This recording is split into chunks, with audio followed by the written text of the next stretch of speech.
right, let's dive in and talk about mastering the standardized venipuncture workflow. Not just for your phlebotomy certification, but for something way more important. It's about making sure every single sample you collect is safe, accurate, and tells the true story of your patient's health. So, here's our game plan. We're going to break the whole process down into 5 critical sections.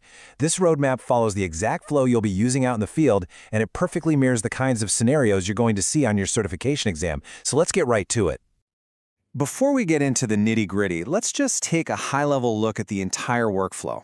For today, our focus is going to be squarely on mastering these crucial preparation stages, everything that has to happen before you even think about uncapping that needle. Honestly, getting these first steps right is what sets you up for a perfect draw. And it all starts right here, long before you even see the patient. The second a test request comes in, a clock starts ticking. You've got to understand how to prioritize that request and create a perfect digital trail. This is the absolute foundation of quality phlebotomy.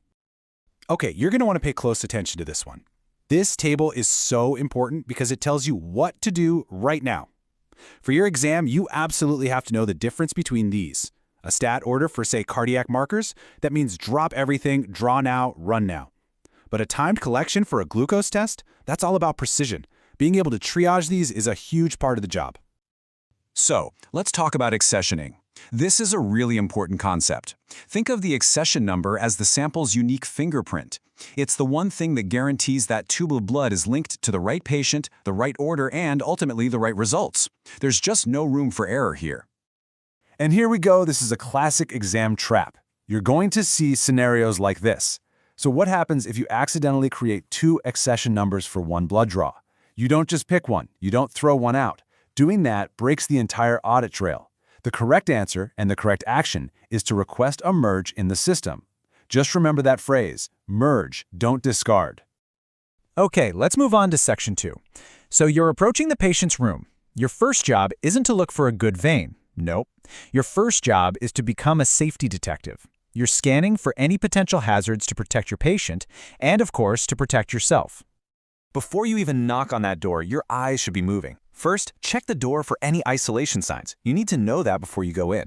Scan the room. Where is the sharps container? Is the patient a fall risk? And, this one's huge, look for IV lines. You have to trace that line all the way from the bag to the patient because you never, ever draw above an active IV. Listen, this sequence is absolutely non-negotiable, and it comes up on exams all the time. You have to know the proper order for putting on or donning your PPE. It always starts with clean hands, and it always ends with gloves. The gloves go on last, right before you make contact with the patient. Okay, if you only remember one safety check, make it this one. This is the big one. You need at least 2 patient identifiers, and they have to match perfectly across 3 different sources: what the patient tells you, what's on their wristband, and what's on your requisition. If there is any mismatch, even a tiny one, you stop the draw. You don't go any further until that discrepancy is fixed. So, once we've confirmed everything is safe, our focus shifts to the person. This is where we build trust. You know, how you explain the procedure and get consent, that's not just a box to check. It directly impacts how cooperative your patient will be, and honestly, the quality of the sample you end up with. You're going to run into this, and you have to take it seriously. A patient's fear is very real, and just telling them to relax is not helpful at all. The first and most important step is just to acknowledge their anxiety. Let them know you hear them. The good news is you've got real evidence-based tools to help. You can teach them applied muscle tension, which actually helps prevent fainting. You can guide them through some paced breathing. Sometimes just a simple distraction is all it takes. And never forget about positioning. Having the patient lie down is a simple and powerful safety strategy. Offering these options is what makes you a true professional. For your exam, you've got to know the difference here. You get consent from an adult who can make their own decisions. But for a child, for example, you still explain what you're doing and get their agreement. That's called assent. But you still have to get the formal, legal consent from their parent or guardian. It's a key distinction. All right, we've covered our safety checks and communication. Now let's get into the technical skills. Positioning the arm and properly applying the tourniquet. These steps are so critical for preventing errors and making sure that sample is a true snapshot of the patient's health. Following these steps, in this order, every single time is key. Notice the little details. It's placed 3 to 4 inches above the site. It has to have a quick release loop. and you have to check that tightness. You should be able to just slip one finger underneath. The second that tourniquet is on, a 1-minute timer starts in your head. Now let's talk about the fist. This instruction is super simple, but so important. You ask the patient to make one gentle fist. That's it, no pumping their fist up and down. Then, the moment you see that beautiful blood flow into the tube, you tell them to relax their hand. And this right here is why all that control is so important. This is a major exam topic and a huge error in the real world. If you leave that tourniquet on for more than a minute, or if you let the patient pump their fist, it will falsely increase certain results, especially potassium. That creates what we call a spurious or false result, which can lead doctors to make the wrong decisions.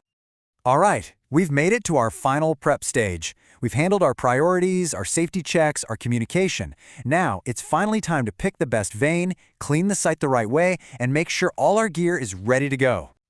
Your exam is absolutely going to test you on this hierarchy. You need to know it by heart. You always start by looking for the median cubital vein. It's usually big, it doesn't roll, and it's the safest option. Your second choice is the cephalic vein. The basilic vein is always your last resort because it's dangerously close to a major artery and nerve. This visual is great because it not only shows you where to look, but maybe even more importantly, it shows you the no-go zones. You absolutely must never draw from an arm that has an AV fistula for dialysis or from an arm on the same side as a mastectomy. Drawing from these sites is dangerous and will give you useless results. Okay, another one of those small steps that has a huge impact. After you clean the site with alcohol, you have to let it air dry completely. Don't fan it, don't blow on it, don't wipe it. There are two critical reasons why. First, the alcohol actually needs that time to kill the bacteria. And second, if wet alcohol gets into your sample, it can burst the red blood cells. That's called hemolysis, which will, you guessed it, falsely spike those potassium levels. This is your final and maybe the most important safety check that happens during the procedure. If your patient reports a sharp, shooting, electrical-like pain or that pins and needles feeling, you stop. You remove the needle immediately. That is a sign of possible nerve contact, and if you continue, you could cause permanent damage. You know, when it comes down to it, this is what it's all about. Every single tube of blood you draw tells a chapter in a patient's story. By mastering all these steps we've talked about, you're making sure that the story you send to the lab is the true one, a story built on accuracy and safety. You're giving doctors the right data, and you're giving patients the excellent care they absolutely deserve.